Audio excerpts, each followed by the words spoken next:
கண்ணிமைக்கும் நொடியில் பயங்கர ஆயுதத்தோடு சுற்றி வளைத்த நபர்கள்.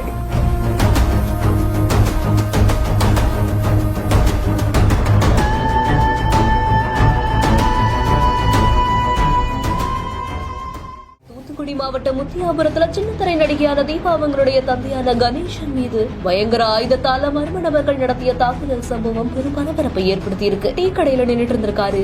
அப்போ அடையாளம் தெரியாத சில மர்ம நபர்கள் மறைத்து வைத்திருக்கக்கூடிய பயங்கர ஆயுதத்தை கொண்டு சுற்றி வளைத்து சரமாரியா தாக்க தொடங்கியிருக்காங்க. அப்ப அருகில் இருக்கக்கூடிய மற்றொரு நபர் தாக்கக்கூடிய நபர்களை தடுக்க முயற்சி செய்யும் பொழுதுதான் அந்த நபருடைய கைகள்லயும் அறிவாள் விட்டு விழுந்திருக்கு. மேலும் கணேசனுக்கு தலை உடல்ல பல இடங்கள்ல பலத்த காயமும் ஏற்பட்டிருந்திருக்கு. உடனடியா அக்கம் பக்கத்தினர் அவரை மீட்டு அருகில் இருக்கக்கூடிய மருத்துவமனைக்கு எடுத்து சென்று சிகிச்சையிலும் தற்போது இருந்து வராரு. இந்த நிலையில்தான் இது குறித்து விசாரணை செய்ததுல முன்விரோதம் காரணமாக இந்த கொலை முயற்சி நடந்ததாகவும் தெரிய வந்திருக்கு.